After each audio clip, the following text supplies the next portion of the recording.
दोस्तों, गुणनखंड के इस क्लास में आपका बहुत-बहुत स्वागत है। आज की इस वीडियो में हम लोग इन दोनों बहुपद का गुणनखंड निकालना सीखेंगे। देखिए जनरली आप 4 टाइप के यदि बहुपद के गुणनखंड को निकालना सीख लेंगे, तो इसके बाद जितने भी बहुपद आपको मिलेंगे उसका गुणनखंड आप आसानी से निकाल सकते हैं। 4 टाइप में क्या यहाँ पे हम 2 टाइप लिए हैं। जैसे आप देख रहे हैं कि यहाँ एक्स स्क्वायर के साथ गुणा के रूप में 2 है और यहाँ एक्स स्क्वायर के साथ गुणा के रूप में कोई संख्या नहीं है।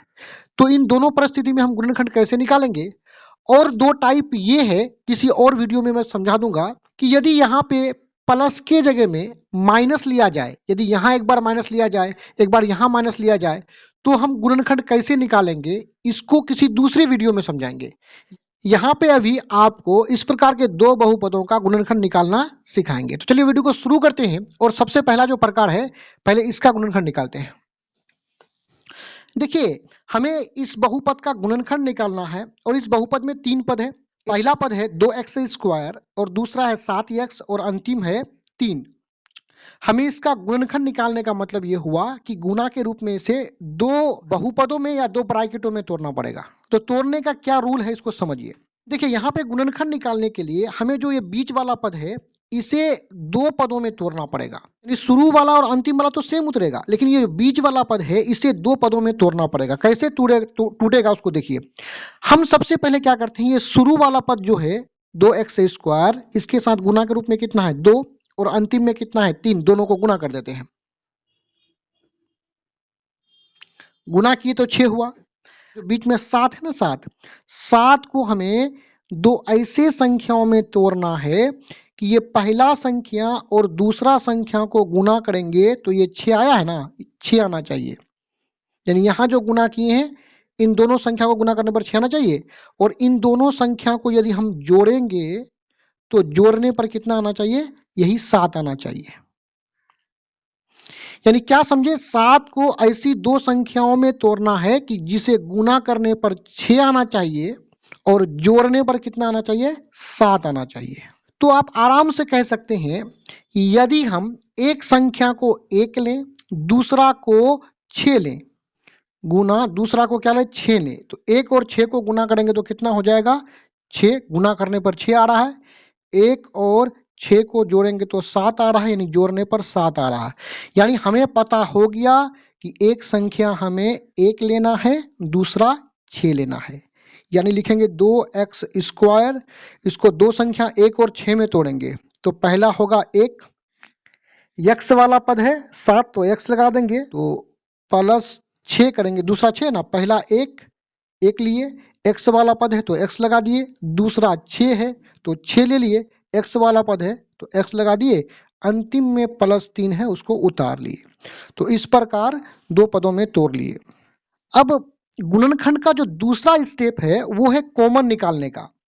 तो कॉमन कैसे निकालते हैं, इन दोनों के बीच कॉमन निकालेंगे और दूसरा इन दोनों के बीच कॉमन निकालेंगे। तो सबसे पहले आइए इन दोनों जो पद है इसके बीच कॉमन निकालते हैं। कॉमन निकालने का आसान सा एक तरीका है, इसको समझिए। इन दोनों के बीच कॉमन निकालना है ना, 2x स्क्वायर और प्लस 1x। तो देखिए 2x स्क्वायर को हम लिख सकते हैं 2 गुना x गुना x। स्क्वायर का मतलब ये हुआ कि x 2 बार गुना के रूप में है। वहीं यहाँ पे है 1x, तो 1x को लिखेंगे 1 गुना x। अब कॉमन उसी को निकालते हैं जो दोनों के गुणनखंड में शामिल हो। तो इसका गुणनखंड है यहाँ पे और इसका गुणनखंड है यहाँ पे। तो दोनों के गुणनखंड में क्या शामिल है, देखिए x इसमें भी है, x इसमें भी है। तो ये x जो कॉमन मिला, दोनों के गुणनखंड में मिला, उसी को उभयनिष्ठ यानी कॉमन निकाल लेंगे। ब्रैकेट शुरू करेंगे, 2x स्क्वायर का x तो कॉमन निकाल लिए ना, बचा क्या 2 और x, तो 2 गुना x हो जाएगा 2x बचा, बीच में प्लस है तो प्लस करेंगे। अब 1x का x को तो कॉमन निकाल लिए, यहाँ पे 1x का x को तो कॉमन निकाल लिए, बचा क्या 1 ही बचा है ना, यहाँ पे देखिए 1 बचा है ना, 1 को यहाँ पे लिख लेंगे। फिर यहाँ पे प्लस है तो प्लस करेंगे। अब आइए 6x और 3 के बीच कॉमन निकालते हैं। यहाँ पे 6x है तो 6x को हम लिख सकते हैं, 6 का गुणनखंड क्या होता है 2 गुना 3। आप कर सकते हैं 6 का गुणनखंड, तो 2 गुना 3, और यहाँ पे गुना x है, और यहाँ पे क्या है 3 है। 3 का गुणनखंड कुछ भी नहीं होता है, ये 3 और टूटेगा नहीं, इसका गुणनखंड नहीं होगा तो 3 ही लिखेंगे। अब देखेंगे दोनों में क्या शामिल है, 3 इसमें भी है, 3 इसमें भी शामिल है, यानी 3 निकल जाएगा कॉमन। 6x से 3 कॉमन निकाल लिए, यानी 6x से 3 कॉमन निकाल लिए, तो बचा क्या, 2 और x बचा, तो दोनों को गुना कीजिए, 2 गुना x, 2x प्लस लिखेंगे, यहाँ प्लस है तो उसके बाद देखिए 3 जो यहाँ पे है 3 का कॉमन 3 तो निकल चुका है ना, इसमें कुछ बचा नहीं बचा। जब कुछ भी नहीं बचता है तो उस परिस्थिति में हम 3 के बदले में यहाँ 1 लिख देंगे, यानी 3, ये 3 जो है ये 3 कॉमन निकल चुका है, यहाँ 3 के जगह में कुछ भी संख्या नहीं बचता है, और तो इसके लिए 1 लिख लेंगे। अब देखिए जब भी गुणनखंड निकालिएगा तो ये दोनों ब्रैकेट सेम होना चाहिए, सेम है तो मेरा सही है, तो पहला जो ये जो सेम वाला ब्रैकेट है उसको लिख लेंगे, दूसरा ब्रैकेट में यहाँ जो संख्या है उसको लिखेंगे, और प्लस इस ब्रैकेट के सामने जो +3 है उसको लिख लेंगे। तो इस प्रकार हम देखें कि 2x² + 7x + 3 का गुणनखंड यहाँ पे हमें प्राप्त हुआ है, यही हो जाएगा आंसर। अब इसके बाद जो दूसरा बहुपद था, आइए उसका भी गुणनखंड निकाल लेते हैं। तो यहाँ पे जो ये बहुपद है इसको भी गुणनखंड निकालने का वही प्रोसेस है, शुरू वाला और अंतिम वाला जो पद है वो सेम उतरेगा, और बीच में जो ये पद है 7x, इसे 2 संख्याओं में तोड़ना पड़ेगा, 2 पदों में तोड़ना पड़ेगा। यानी हम क्या करेंगे, शुरू वाला जो x² है इसके साथ गुना में कोई संख्या नहीं है ना, तो यहाँ कितना होता है, गुना में कुछ भी नहीं होता तो 1 होता है, तो इस 1 को हम अंतिम वाला पद 10 से गुना करेंगे, तो 1 गुना 10 हो जाएगा 10। अब बीच में जो 7 है इसे 2 संख्याओं में हमें बदलना है। ये जो दोनों संख्या बनाएंगे, ये जो पहला संख्या है और ये जो दूसरा संख्या है, दोनों संख्या को गुना करेंगे तो कितना होना चाहिए, 10। 10 क्यों होना चाहिए, क्योंकि यहाँ शुरू वाला और अंतिम वाला को गुना किए हैं तो 10 आया है, तो इन दोनों संख्याओं को भी गुना करेंगे तो 10 आना चाहिए। और ये पहला संख्या और दूसरा संख्या को हम जोड़ेंगे तो 7 आना चाहिए, यानी दो जो संख्या बनाएंगे इसे गुना करने पर 10 आना चाहिए, जोड़ने पर कितना आना चाहिए, 7 आना चाहिए। तो आप सोच सकते हैं कि यदि हम एक संख्या 5 ले लें और दूसरा संख्या 2 ले लें, तो दोनों को गुना करेंगे तो 10, गुना करने पर 10 आ चुका। अब जोड़ते हैं, 5 + 2 7, जोड़ने पर 7 आ गया है, यानी एक संख्या को हम 5 लेंगे, दूसरा को 2 लेंगे, तो शुरू वाला जो पद है 1x², इसको आप लिख सकते हैं।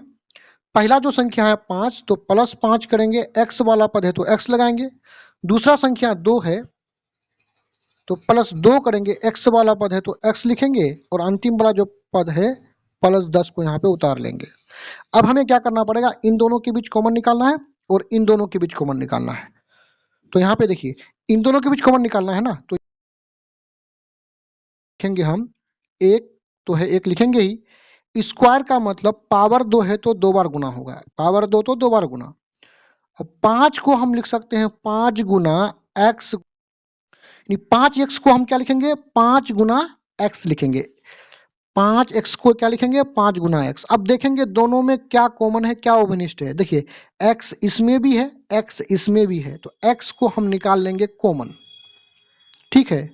तो एक x² में x को तो कॉमन निकाल लिए, तो बचा क्या, देखिए एक x² में x तो कॉमन निकल गया, बचा क्या, एक x बचा, तो एक x को, ये गुना x को हम क्या लिखेंगे, x, 1 गुना x क्या हो जाएगा, x, बीच में प्लस है तो प्लस करेंगे।